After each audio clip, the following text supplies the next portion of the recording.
नाम है मेरा। स्वागत करता हूं आप सबका आपके अपने YouTube channel AKB SSC zone में। जैसा कि मैंने आपको बताया था कि हम बहुत जल्दी एक सीरीज स्टार्ट करने वाले हैं, लेट्स टॉक विद अभिनव, जिसमें हम जो SSC या फिर कोई भी गवर्नमेंट एग्जामिनेशन है जिन्होंने क्रैक किया है या जो उसके टॉपर्स रहे हैं, हम उनसे 1 to 1 बात करेंगे और जानेंगे कि उनकी क्या स्ट्रेटजी रही थी और कैसे वो यहाँ तक पहुंचे। तो आज इसी सीरीज में हमारा पहला एपिसोड है और आज जो हमारे साथ जो हैं उनका नाम है रोशन कुमार जैना। मैं इनके बारे में बता दूं, ये SSC CGL 2018 के टॉपर्स हैं। इनका ऑल इंडिया रैंक 1 था AAO कैटेगरी में और फिलहाल ये भुवनेश्वर सिटी में पोस्टेड है, जो इनका होम टाउन भी है। तो बाकी जानते हैं आप इनसे, इनके बारे में।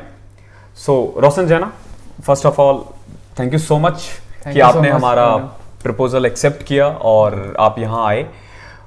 मुझे बहुत अच्छा लगा और स्टूडेंट्स को भी काफ़ी अच्छा लगा, क्योंकि बहुत कम लोग आपके बारे में जानते हैं। ये उस टाइप के स्टूडेंट है जो लाइमलाइट से बहुत दूर रहते हैं, बहुत काम एंड कंपोज्ड है। मैं इनके साथ पिछले 3 महीने से यहाँ ट्रेनिंग पे हूँ। बहुत काम एंड कंपोज्ड हैं, कहीं पे भी ये लाइमलाइट में नहीं आते हैं। तो इसीलिए इनके लिए भी ये थोड़ा सा चैलेंजिंग है कि यहाँ पे आके बताना, बट मैं कोशिश करूंगा कि इनको जितना काम कंपोज रख के आपसे जितनी जानकारी निकाल सकता हूं निकालूं। तो रोशन भाई, टेल अस अबाउट योरसेल्फ, कुछ अपने बारे में। कहां से आपकी स्कूलिंग हुई है, क्या क्या, कहां से आपकी पढ़ाई हुई है? मेरा नाम है रोशन कुमार जैना और मैं भुवनेश्वर उड़ीसा से हूँ। मेरा स्कूलिंग केंद्रीय विद्यालय खुर्दा रोड से हुआ है और मैंने अपना ग्रेजुएशन NIT राउरकेला से BTech मैकेनिकल इंजीनियरिंग में किया है। और मैं CGL 2018 बैच से हूँ और उसमें मैंने AAO में रैंक 1 एक्वायर किया है और अभी मैं पोस्टेड हूँ AG ऑफिस उड़ीसा भुवनेश्वर में। कुछ फैमिली बैकग्राउंड के बारे में आप बताओगे कि आपके फादर? मेरे फादर हैं रेलवे एम्प्लॉय, वो चीफ OS है इन खुर्दा रोड डिवीज़न, और मेरी मम्मी हाउस वाइफ है और मेरा भाई अभी नाइजर में पढ़ रहा है। ओके, स्कूल्स और कॉलेजेस में आप पढ़ने में कैसे थे? अगर आप 10th 12th और ग्रेजुएशन में अपने मार्क्स बताओ, क्योंकि बहुत बच्चों को लगता है कि मार्क्स बहुत ज़्यादा मैटर करता है। तो मैं चाहता हूँ कि वो ज़्यादा से ज़्यादा बंदों के मार्क्स देख सके। जैसे फॉर एग्जांपल मेरे 10th में 62 थे, 12th में 65 थे, बट स्टिल हम यहाँ हैं। तो आप बताओगे आपके कितने परसेंटेज थे? मेरे मार्क्स तो अच्छे ही थे कंपैरेटिवली। मेरे 10th में 95% था, 12th में 94.6 था और ग्रेजुएशन में भी 8.86 CGPA था। ओके, मतलब ये स्कॉलर रहे हैं बचपन से, मुझसे कंपेयर नहीं कर सकते आप इनका। तो कंपटीशन एग्जाम में क्या आपकी जर्नी रही है SSC CGL 2018 के लिए? कब आपने स्टार्ट किया था? ये मेरा पहला अटेम्प्ट है। Okay, first attempt. आपने ग्रेजुएशन कब कंप्लीट की? 2018 में। ओके, 18 में आपने कंप्लीट किया और 18 में ही आप यहाँ पे? हाँ, मैं अप्लाई किया 18 में। फर्स्ट अटेम्प्ट था ये आपका। आपकी क्या स्ट्रेटेजी रही? मतलब SSC CGL के आपने क्या अलग से तैयारी किया है? कैसे आप यहाँ पे कुछ शेयर करना चाहो? आपने तैयारी कैसे किया? मेरा ज़्यादा प्रिपरेशन करना ज़रूरत नहीं हुआ, क्योंकि स्कूल टाइम से मेरा मतलब मैथ्स और इंग्लिश स्ट्रॉन्ग था। तो ओनली मॉक टेस्ट देना ज़्यादा, मतलब मॉक टेस्ट ज़्यादा दिया मैंने और बुक्स के हिसाब से प्रैक्टिस करना पड़ा। मैथ्स में जैसे RS अग्रवाल बुक है उससे, और इंग्लिश में नीतू शर्मा की बुक है, रेनल्ड मार्टिन ग्रामर के लिए, ये सब बुक है। ओके, आप स्टूडेंट को बताना चाहोगे कि क्या स्ट्रेटेजी वो शेयर करे ताकि वो अच्छा स्कोर कर पाए एग्जाम्स में? किस तरीके से पढ़ाई करें कि वो ज़्यादा से ज़्यादा स्कोर कर सके? जैसे मैथ्स हुआ सब्जेक्ट वाइज। हाँ, तो सब्जेक्ट वाइज मैथ्स आप देखेंगे तो आपकी पहले तो बेसिक स्ट्रांग होनी चाहिए। आपको एकदम बेसिक ही नहीं पता है तो आप अटेम्प्ट नहीं कर पाएंगे। बेसिक होने के बाद फिर आपको देना पड़ेगा टाइम एक्यूरेसी पे और स्पीड पे। तो स्पीड के लिए आपको मॉक टेस्ट देना ज़रूरी है, आपको पता चलेगा टाइम मैनेजमेंट के बारे में। और जीके के लिए क्या किया था आपने? जीके की तैयारी कैसे की थी?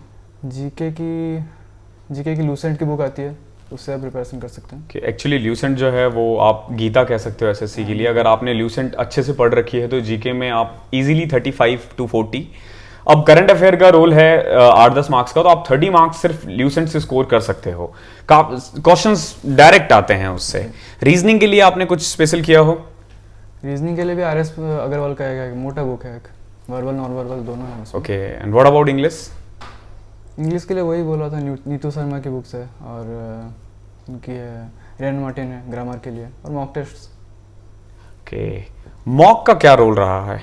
आपने मॉक दिए हैं मॉक का तो बहुत ज़्यादा रोल है इसमें, मतलब आप अगर आपको रेशियो में कन्वर्ट करना हो, जैसे for example for me it was 50-50, preparation का 50% था, 50% था मॉक का, तो आपकी लाइफ में क्या रोल रहा है मॉक का? मेरे लिए मॉक 70-30 होगा आई थिंक।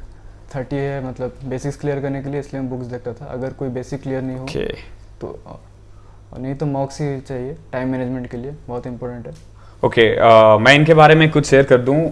ये अभी फिलहाल यूपीएससी मेंस की भी तैयारी कर रहे हैं। इन्होंने यूपीएससी प्रीलिम्स क्वालिफाई कर लिया है 2022 वाला। ओके, तो बहुत लोगों के पास एक क्वेश्चन होता है कि अगर आपको यूपीएससी की तैयारी करनी है तो आपको सीएसएस लेना है, एमईए लेना है, बट इन्होंने सीएसएस या एमईए ऑप्ट नहीं किया। इनके इतने अच्छे मार्क्स थे कि ये कोई भी जॉब ले सकते थे एसएससी सीजीएल 2018 से, और वहां पे भी ये टॉप रैंकर्स ही रहते। तो आपने AA क्यों ऑप्ट किया? मेरा घर से ज़्यादा लगाव है, तो होम टाउन मिल रहा था मुझे AA में, तो इसलिए मैंने प्रीफर किया AA। ओके, जॉब के साथ टाइम मिल जाता है आपको पढ़ाई का? हाँ मिल ही जाता है, मतलब अगर अलग जॉब्स हम लोग देखें प्राइवेट जॉब्स, तो इसके हिसाब से इस जॉब में तो बहुत फ्रीडम मिलता है। On an average per day आप कितना पढ़ते हो आवर्स में अगर हम बात करें तो? बहुतों को लगता है जैसे 10 घंटे 12 घंटे पढ़ने हैं यूपीएससी प्रीलिम्स भी क्वालिफाई करने के लिए, तो क्या आप? इतना हो नहीं पाता है अभी जॉब के साथ, तो 4-5 घंटे तो हो ही जाता है। और इनकी तैयारी मैं बता दूं काफ़ी अच्छी है। हम लोग जब इनसे बात करते हैं हर टॉपिक पे इनको बहुत वास्ट नॉलेज है, तो बिल्कुल फ्लुएंट है ये। एक ब्रीफ बुक लिस्ट हर सब्जेक्ट के लिए, अगर आपको एक एक किताब बताना हो। मैथ्स के लिए RS अग्रवाल, इंग्लिश के लिए Neetu Sharma, plinth to paramount, या जीके के लिए जी Lucent as he said earlier, and reasoning RS Agarwal का। RS Agarwal. Thank you so much इन क्वेश्चंस के आंसर करने के लिए। एक और लास्ट क्वेश्चन है आपसे, कोई एक सजेशंस जो आप देना चाहो जो तैयारी कर रहे हैं, या कोई बुक सजेस्ट करना चाहो जो उनको पढ़ना चाहिए apart from there normal books like Lucent और प्लिंथ टू पैरामाउंट, कोई एक ऐसी बुक जो उन्हें पढ़ना बहुत जरूरी है, या फिर जिनसे उनका अंडरस्टैंडिंग पावर इंक्रीज हो, या कुछ हॉबीज जो उसे फॉलो करे? ऑफ कोर्स इंग्लिश में हम लोग देखते हैं, मतलब बहुत लोग मार्क्स नहीं ले पाते हैं, वीक रहते हैं बहुत लोग, तो मॉक टेस्ट तो देना ज़रूरी है ही, लेकिन उससे बियॉन्ड अगर आपको जाना है, अच्छे मार्क्स लाने हैं, तो आपको वोकेबलरी भी स्ट्रांग होना चाहिए। तो वोकेबलरी के लिए एक बुक है word power made easy bye Norman Lewis, तो वो आप पढ़ सकते हैं। उससे आपकी मतलब वोकेबलरी स्ट्रांग होगी और आप बेटर अटेंड कर सकते हैं क्वेश्चंस को। ओके, कोई हॉबीज जो आप रेगुलर फॉलो करते हो? ऐसे कोई मतलब खेलना ही बस, खेलना? बैडमिंटन आप खेलते हैं? बैडमिंटन काफ़ी अच्छा खेलते हैं, यहाँ पे टूर्नामेंट्स वगैरह होते रहते हैं, तो उसमें भी ये बहुत पार्टिसिपेट करते हैं और 1-2 तो टूर्नामेंट जीते भी हैं।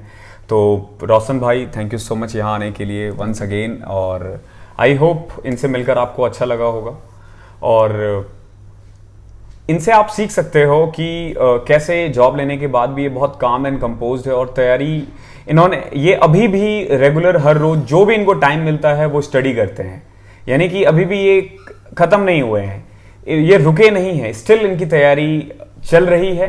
तो बहुतों को लगता है कि जॉब ले लिया और हो गया, देखो आप आपके सामने है, ये रैंक 1 है और तैयारी कर रहे हैं, तो ये कॉन्टिन्यूसली लगातार चलता रहता है ये तैयारी जो होगा आपका। तो थैंक यू सो मच यहाँ तक बने रहने के लिए। अगर आपको ये इंटरव्यू पसंद आया है और ऐसे आप और इंटरव्यू चाहते हो कि मैं लेता रहूं, तो प्लीज कमेंट में बताना। और एक और, अगर रोशन भाई से अगर कोई भी क्वेश्चन है आपका तो आप कमेंट में पूछ सकते हो, ये पर्सनली आंसर्स दे देंगे जो भी कमेंट में होगा। आप पर्सनल आप इनसे पूछ सकते हो। ये उड़ीसा से बिलोंग करते हैं, तो अगर आप वहां का कोई स्टूडेंट है, अगर कुछ क्वेश्चन है तो आप इनसे अपनी लैंग्वेज में भी पूछ सकते हो, अगर हिंदी में कोई प्रॉब्लम है तो। थैंक यू सो मच, मिलते हैं अगले एपिसोड में, तब तक के लिए पढ़ते रहो, कीप स्टडी।